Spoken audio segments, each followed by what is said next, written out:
Hello दोस्तों, आज के इस वीडियो में मैं आपको जैकपॉट के द्वारा जारी किया गया मॉडल सेट 1 का कंप्लीट सॉल्यूशन बताने वाला हूं। तो आप मेरे साथ इस वीडियो में पूरी तरह से बने रहें, क्योंकि मैं जो आंसर बताऊंगा वो बहुत ही इजी होगी और आपको आसानी से समझ में आ जाएगी। तो फिर चलिए बिना कोई लेट किए हम लोग सबसे पहले सेक्शन ए को देखते हैं। सेक्शन ए में एक पैसेज है जिसमें टोटल नंबर ऑफ क्वेश्चन 7 होगी। उनमें से आपको सिर्फ 5 ही क्वेश्चन बनाना है। हर एक क्वेश्चन आपका 2 मार्क्स की होगी। तो चलिए सबसे पहले हम लोग पैसेज को समझ लेते हैं। इस पैसेज में बताया गया है कि किस तरह से पॉल्यूशन के कारण वायुमंडल में कोहरे बन जाते हैं और उस कोहरे के कारण फसल की नुकसान होती है और श्वास की समस्या के कारण लोगों की जान जा रही है। इस पैसेज में लिखा गया है कि एक नए अध्ययन के अनुसार पूरे दक्षिण एशिया में फैले प्रदूषण का एक विशाल आवरण भारत में सूरज की रोशनी को 10% तक कम कर रहा है, जिससे कृषि कार्य काफी प्रभावित हुई है और ये वर्षा के पैटर्न को भी बदल रहा है, जिससे हजारों हजार लोग प्रभावित हुए हैं। जिस क्षेत्र में सबसे अधिक इकोनॉमिक ग्रोथ को देखी जा रही थी, आज वो क्षेत्र पॉल्यूशन के कारण लटखड़ा रही है। रिपोर्ट ये भी कह रही है कि पॉल्यूशन के कारण कोहरे बनने से सर्दियों में होने वाले चावल का फसल लगभग 10% तक कम हो सकती है। इस पैसेज के दूसरे पैराग्राफ में लिखा हुआ है, कोहरे में एसिड होने के कारण अगर अम्लीय वर्षा होती है तो यह फसलों और पेड़ों को काफी नुकसान पहुंचा सकती है। पत्तियों पर गिरने वाली राख पृथ्वी की सतह पर सूर्य के प्रकाश को 10% तक कम कर सकती है। प्रदूषण के कारण वातावरण में कोहरे बनने से हजारों लोगों में श्वास की बीमारी होने लगी है और उनकी समय से पहले ही मृत्यु होने लगी है। हमारे भारत में जो सबसे अधिक प्रभावित राज्य रहा है वह है दिल्ली, मुंबई, अहमदाबाद और कोलकाता। भारत का 7 शहर इससे काफी प्रभावित रहा है। यह अनुमान रहा है कि 1990 के दशक के शुरुआत में ऐसा अनुमान है कि लगभग 24,000 लोगों की मृत्यु पॉल्यूशन के कारण 1990 की शुरुआत में हो चुकी थी और 1990 की मिड में लगभग 37,000 लोग समय से पहले ही मृत्यु को प्राप्त किए थे। जब डॉक्टर वी रामानाथन से पूछी गई क्या हमारे भारत में एक दशक तक अच्छे मानसून होने के बावजूद भी भारत के कई हिस्सों में सूखे पड़ गए हैं, इसका कारण पर्यावरण में प्रदूषण से बनने वाली कुहासे के कारण है। तब प्रोफेसर वी रामानाथन कहते हैं, किसी निष्कर्ष पर पहुंचना जल्दबाजी होगी। यदि सूखा लगभग 4 से 5 साल तक बना रहता है तब हम संदेह कर सकते हैं कि ये कुहासों के कारण ही होगी। भारत, चीन और इंडोनेशिया सबसे बुरी तरह से प्रभावित रहा है। इसका कारण है जनसंख्या घनत्व, आर्थिक विकास और तेजी से घटता हुआ वन आवरण। और सबसे चिंताजनक बात यह है कि एशियन कंट्रीज में आबादी लगभग 5 अरब लोगों तक पहुंच गई है, जिससे पॉल्यूशन और भी ज्यादा बढ़ गई है और इसका असर क्षेत्रीय और वैश्विक स्तर पर अगले 30 वर्षों तक कोहरे का प्रभाव बढ़ने की आशंका बढ़ गई है। आइए फटाफट आप इस पैसेज के क्वेश्चंस को देख लेते हैं। पहला क्वेश्चन है, how has the haze over South Asia impacted agriculture? किस तरह से ये कोहरे साउथ एशिया के एग्रीकल्चर को प्रभावित किया है? इसका आंसर है, the haze over South Asia impacted agriculture by reducing winter rice harvest by as much as 10%। South Asia में कोहरे का प्रभाव के कारण विंटर राइस हार्वेस्ट लगभग 10% तक घट गई है। दूसरा क्वेश्चन है, what leads to formation of haze? आखिर कोहरे कैसे बनते हैं? इसका आंसर है, a fast blanket of pollution stretching across South Asia leads to formation of haze. Pollution की एक मोटी चादर साउथ एशिया की ओर फैलती जा रही है, जिसके कारण कोहरे का निर्माण हो रही है। नेक्स्ट क्वेश्चन है, what were the levels of premature deaths? Next question है, what were the levels of premature deaths estimated in the 7 major cities during the 1990s due to respiratory disease? इसका आंसर है, there were 24,000 premature deaths in the early 1990 due to respiratory disease and in the mid 1990 the number of deaths grew up to 37,000. 1990 के दशक की शुरुआत में लगभग 24,000 लोगों की मृत्यु हो गई थी और 1990 के दशक के मध्य तक लगभग 37,000 लोग समय से पहले ही मर गए थे। नेक्स्ट क्वेश्चन है, what did professor V Ramanathan say about the effect of the haze on current drought in the most parts of India? Professor V Ramanathan क्या कहते हैं जब उनसे पूछा गया कि भारत के मैक्सिमम जगहों पर सूखा पड़ने के कारण क्या हेज है? Professor B. Ramanathan said it was too early to reach a conclusion. If the drought persists for about 4 to 5 years, then we should start expecting that it may be because of haze. Professor V Ramanandan कहते हैं कि इसके बारे में कुछ निष्कर्ष निकालना अभी जल्दबाजी होगा, लेकिन अगर यह सूखा 4 से 5 सालों तक बना रहता है तो हम आशंका जता सकते हैं कि ये कोहरे के कारण हो सकती है। 5वां नंबर क्वेश्चन है, which countries are most affected by haze and why? वो कौन कौन से देश हैं जो हेज के कारण काफ़ी ज़्यादा प्रभावित रहे हैं और क्यों?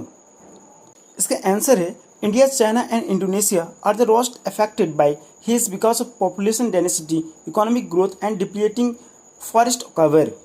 नेक्स्ट क्वेश्चन है, why is there overall concern for Asia over the next 30 years? अगले 30 वर्षों के लिए एशियन कंट्रीज में कौन सी चिंताएं बनी हुई हैं? The concern is that the regional and global impact of the haze are set to intensify over the next 30 years as the population of the Asian region rises to an estimated 5 billion people. ऐसा अनुमानित किया जा रहा है कि अगले 30 वर्षों तक में एशियन कंट्रीज में हेज का प्रभाव बढ़ने वाला है, क्योंकि एशियन कंट्रीज में पॉपुलेशन लगभग 5 अरब तक पहुंच चुकी है। Next question, what is the meaning of premature? यहाँ प्रीमेच्योर का मतलब होता है occurring before the proper time, समय से पहले घटित होना। क्वेश्चन है, write letter to the editor of the Times of India, new Delhi, giving your views on the necessity of promoting English speaking in India for better communication with tourist. इस question में हमें the Times of India के editor को एक letter लिखनी है और उन्हें अपना व्यू बतानी है कि आज के टाइम पे इंग्लिश स्पीकिंग कितना इम्पॉर्टेंट है, ताकि हम अच्छे से टूरिस्ट लोग से बातें कर सकें। इस क्वेश्चन को बनाने के लिए सबसे पहले आपको सेंटर एड्रेस लिखनी होगी, जिसमें आप लिख सकते हो एग्जामिनेशन हॉल।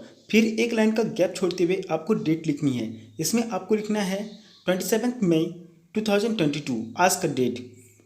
फिर आपको एक लाइन और ड्रॉप करते हुए रिसीवर एड्रेस लिखनी है, जिसमें आपको लिखना है the editor, times of India, new Delhi.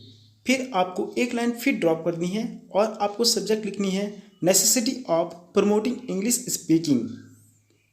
फिर एक लाइन और ड्रॉप करते हुए आपको सैल्यूटेशन देनी है, सर। और इसके बाद आपको बॉडी कंटेंट्स लिखना है। याद रखिए, बॉडी कंटेंट्स एटलीस्ट 3 पैराग्राफ में आपको लिखनी है। तो फिर चलिए अब स्टार्ट करते हैं। Through the columns of your esteemed newspaper, I would like to draw the attention of Indian government towards the necessity of promoting English speaking in India for better communication with tourists. आपके प्रतिष्ठित newspaper के columns के जरिए मैं Indian government के ध्यान को खींचना चाहूँगा। उन्हें बताना चाहूँगा कि आज के टाइम पे भारत में इंग्लिश स्पीकिंग को प्रमोशन करना कितना आवश्यक है, ताकि भारतीय लोग फॉरेन से आने वाले लोगों के साथ अच्छे से वार्तालाप कर सके। As we know that India is like a heaven of the earth. Here, beautiful sights of nature and culture, India's sport heritage sites attract tourists in large number. जैसे कि हम जानते हैं, हमारा भारत इस दुनिया में एक स्वर्ग की तरह है। यहाँ की संस्कृति, प्राकृतिक दृश्य और ऐतिहासिक जगह हमेशा टूरिस्ट को बड़ी संख्या में आकर्षित करती है। Therefore, it is very important that we people must be able to communicate with them in English to create good hospitality. Government must focus in promoting English speaking course in every schools and colleges so that students can learn speaking English fluently. इसलिए बहुत ही महत्वपूर्ण है कि हम लोगों को English speaking आना चाहिए, ताकि हम उनके साथ अच्छे से बात करके एक अच्छा हॉस्पिटलिटी क्रिएट कर सकें। हमारे देश की गवर्नमेंट को इंग्लिश स्पीकिंग को प्रमोट करने के लिए हर एक स्कूल और कॉलेज में इंग्लिश स्पीकिंग कंपलसरी कर देना चाहिए, ताकि हर बच्चा इंग्लिश स्पीकिंग सीख सके और अच्छा से बोल सके। और इसके बाद आपको फिर एक लाइन को ड्रॉप करते हुए लिखना है थैंक यू, योर सिंसियरली और आपका नाम, और इस तरह से आपका लेटर बन जाएगा।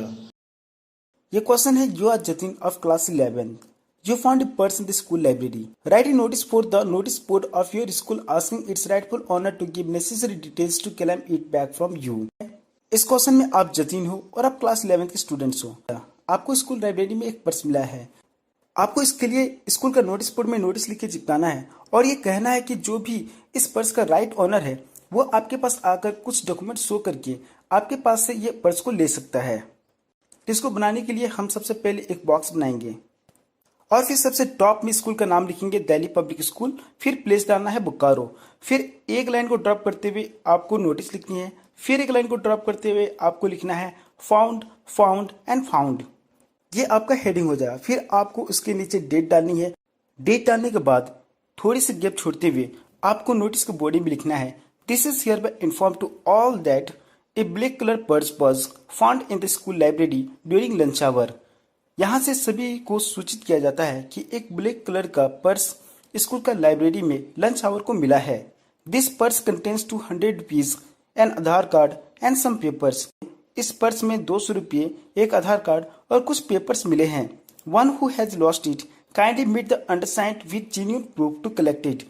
इस पर्स को जिस व्यक्ति ने खोया है वो एक जेन्युइन प्रूफ के साथ नीचे सिग्नेचर किए गए व्यक्ति के पास जाकर इस पर्स को कलेक्ट कर सकता है। इस तरह से लिखकर आप इस नोटिस को बना लेंगे। अब क्वेश्चन नंबर 10, जिसमें आपको एक आर्टिकल लिखनी है और ये आर्टिकल लिखनी है आपको the problem of unemployment in India पर। तो इसको लिखने के लिए आप क्या करोगे, सबसे पहले टाइटल लिखोगे। तो टाइटल आपका यही हो जाएगा the problem of unemployment in India. इसके बाद आपको जस्ट उसके नीचे बाय करके क्वेश्चन में जो नाम लिखा है नयन और नमिता, इसको आपको लिख देनी है और एक लाइन का गैप छोड़ते हुए फिर आपको लिखना है the problem of unemployment is one of the most serious problem in India. हमारे भारत में बेरोजगारी की समस्या बहुत ही गंभीर समस्या है। The youth of our country have to struggle hard to find a good job. हमारे देश के युवाओं को बहुत ही ज्यादा संघर्ष करनी होती है एक अच्छे जॉब को प्राप्त करने के लिए। Have to move around the country in search of good job and good earning. उन्हें देश के चारों ओर भटकना पड़ता है एक अच्छे जॉब और अच्छे अर्निंग की तलाश में। Causes of unemployment in India are growing population, lack of job opportunities, unstable government policies, lack of quality education and slow industrial progress। हमारे भारत में बेरोजगारी बढ़ने का मुख्य कारण रहे हैं हमारे देश के युवाओं को जॉब अपॉर्चुनिटीज कम प्राप्त होना, गवर्नमेंट पॉलिसीज का अनस्टेबल होना, क्वालिटी एजुकेशन की कमी होना, उद्योग क्षेत्र के विस्तार में कमी होना। There is no doubt to say that the increasing population of the country is one of the major reason of increasing unemployment। इसे कहने में कोई शक नहीं है कि हमारे देश में बेरोजगारी बढ़ने का सबसे मुख्य कारण रहा है हमारे देश की बढ़ती हुई जनसंख्या। We can see huge race among youths for government job while job opportunities very less। हम इस चीज को देख सकते हैं कि हमारे देश के युवाओं में अधिकतर गवर्नमेंट जॉब की तलाश होती है भले ही जॉब अपॉर्चुनिटीज कम हो। To curb this problem, government should focus on poor education system of our country। इस समस्या से निपटने के लिए सबसे पहले सरकार को एजुकेशन सिस्टम की ओर ध्यान देनी चाहिए। Skill based education system is necessary to implement in schools and colleges. School और कॉलेजेस में सरकार को skill based education system implement करनी चाहिए ताकि युवाओं को आसानी से जॉब प्राप्त हो सके। Government should create more job opportunities for the youth as well as government needs to take steps to control population growth। Government को देश के युवाओं के लिए ज़्यादा से ज़्यादा जॉब अपॉर्चुनिटीज क्रिएट करना चाहिए और साथ ही साथ गवर्नमेंट को पॉपुलेशन ग्रोथ को कंट्रोल करने के लिए कोई नई स्टेप्स या नई पॉलिसीज लागू करनी चाहिए। इस तरह से लेकर आप इस आर्टिकल को बना लोगे। अब अगला सेक्शन है सेक्शन सी, जो कि लिटरेचर सेक्शन है। इसमें जो क्वेश्चन आपको पूछी जाएगी उसको आपको 50 वर्ड में आंसर करनी है। इसमें भी आपको टोटल 7 क्वेश्चन मिलेगी जिसमें से आपको सिर्फ 5 ही क्वेश्चन बनाना है। हर एक क्वेश्चन 3 नंबर का रहेगा। तो चलिए फिर क्वेश्चन को देखते हैं हम लोग। सेक्शन सी का पहला क्वेश्चन है, तो क्वेश्चन है what does the notice the world's most dangerous animal at a cage in the zoo at Lusaka Zambia signify.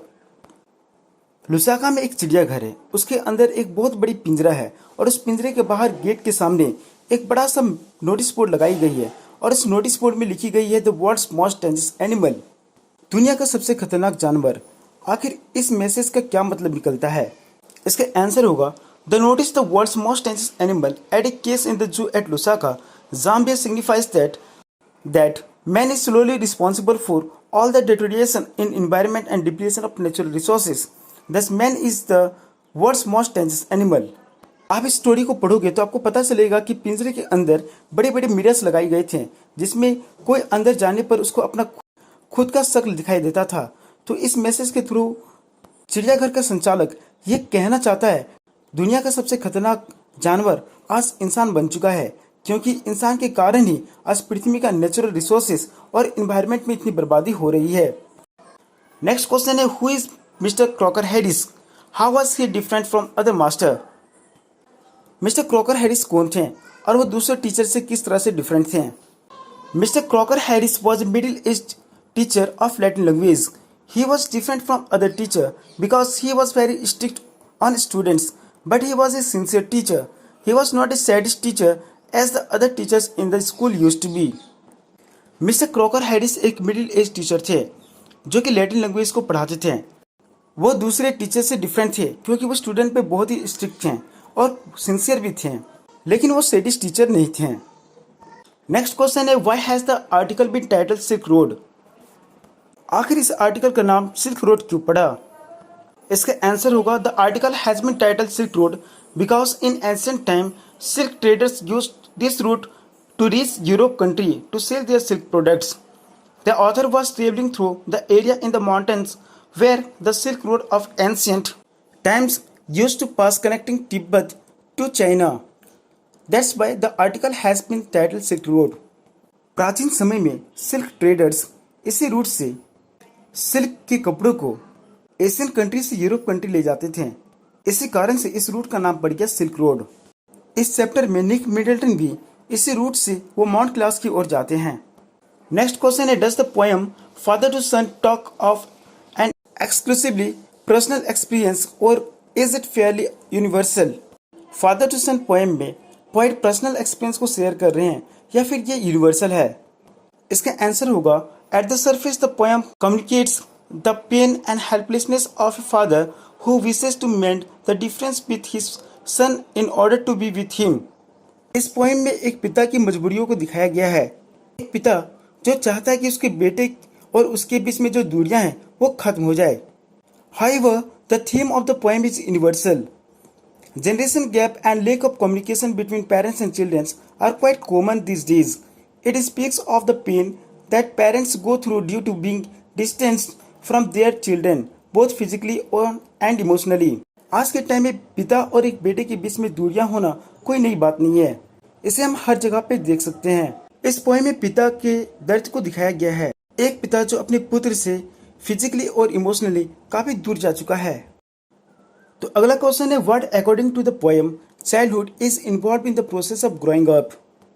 तो इसका आंसर होगा, childhood is the time of enjoyment and learning. There are no duties और responsibilities on the soldier of a child. तो बचपन का time जो होती है ना, वो खुशी से जीने वाला टाइम होती है और उसमें हम लोग सीखते भी हैं। इस टाइम पर हमारे कंधों पे कोई रिस्पॉन्सिबिलिटीज नहीं होती। A child only eats, drinks, sleeps and plays. एक बच्चा खाता है, पीता है, सोता है और खेलता है। As children grow in age, worries about studies, choice of profession, shouldering responsibility, it's keep hunting them. जैसे जैसे बच्चे बड़े होने लगते हैं उसके एज के अकॉर्डिंग परेशानियां आना शुरू हो जाती है, जैसे पढ़ने के बाद जॉब ढूंढने की, फिर फैमिली का रिस्पॉन्सिबिलिटी कंधों में आ जाती है। Tension, stress and worries become a part of adult life and the individual forgets to live a care free life. जब एक बच्चा बड़ा हो जाता है और उसके कंधों में जब जिम्मेवारियां आना शुरू हो जाता है, तब उसका जीवन टेंशन से, तनाव से और परेशानियों से भर जाती है और वो बचपन की लाइफ को भूल जाता है। नेक्स्ट क्वेश्चन है, why did Einstein say I can't see any point in learning dates? Einstein ये क्यों कहता है कि डेट वगैरह याद रखना कोई जरूरी नहीं है? According to Einstein, ideas are important and facts do not matter. Einstein के अनुसार फैक्ट्स जानना जरूरी नहीं है पर कारण जानना जरूरी है। He considers learning the dates of a battle और the details about victories armies meaningless. He is more interested in the causes that led the soldiers to kill each other. Einstein के अनुसार युद्ध कब हुआ, युद्ध को किस सेना ने जीता, इसको पढ़ना बेकार है। हाँ, अगर हम इसका कारण जाने कि ये युद्ध क्यों हुआ, आखिर दोनों सेनाओं ने एक दूसरे को क्यों मारा, तो इसका स्टडी करना पढ़ाई है। आइंस्टाइन के अनुसार सच्चाई को जानना पढ़ाई नहीं है पर कारण को जानना पढ़ाई है। नेक्स्ट क्वेश्चन है, who was doctor Andrews, where was he working. Doctor Andrew कौन थे और ये कहाँ पे काम करते थे। तो इसका आंसर होगा, Andrew Mason is a young man who has recently qualified as a doctor and started his medical practice as an assistant to doctor Edward Page in the small valley spinning town of Benley. Andrew Mason एक young man थे और recent में उन्होंने doctor की degree को हासिल किए थे और एज असिस्टेंट डॉक्टर की तरह डॉक्टर एडवर्ड पेस के यहाँ पे काम करते थे। चलिए अब हम लोग सेक्शन डी को देखते हैं, जिसमें सिर्फ 2 ही क्वेश्चन है और इसमें से आपको सिर्फ एक क्वेश्चन का जवाब देनी है। तो चलिए फटाफट क्वेश्चन को देख लेते हैं। क्वेश्चन है, how was doctor Andrews successful in reviving the child. आखिर उस बच्चे को बचाने में डॉक्टर एंड्रयू किस तरह से सफल रहे हैं। इसको आपको 100 वर्ड में लिखना है तो थोड़ा विस्तार से लिखनी होगी। तो आप इस क्वेश्चन के आंसर इस तरह से लिख सकते हो। Doctor Andrew was called to handle a critical case of delivery. He was tired, he felt defeated, he was in the dilemma because of the sinking condition of Susan and the lifeless form of her baby. Doctor Andrew को delivery का एक बहुत ही मुश्किल case को handle करने के लिए बुलाया गया था। वह काफी थक चुका था और वो हरा हुआ इंसान की तरह महसूस कर रहा था। सुसैन की हालत और लाइफलेस बेबी को देखकर एंड्रयू को समझ में नहीं आ रहा था कि वो क्या करे। Andrew record a similar case in the past. He give the same treatment to the stillborn baby. He asked for hot and icy cold water. Andrew याद करता है कि ऐसा किसी वो पहले भी देख चुका है। अब वो उस बेबी के ट्रीटमेंट के लिए बर्तन में गर्म पानी और ठंडा पानी मंगवाता है। He placed the baby into cold and warm hot water alternately. अब वो उस बच्चे को एक बार ठंडे पानी में और एक बार गर्म पानी में डुबोने लगता है। He rubbed the child with a rough towel and pressed and released the little chest with his hand. वह उस बेबी को तौलिए से रब करता है और अपने हाथों से उसके चेस्ट को दबाता है। The miracle happened, it skin turn pink and it cried. तभी एक चमत्कार हो जाता है, उसका स्किन पिंक कलर में परिवर्तन होते रहता है और वो बच्चा रोने लगता है।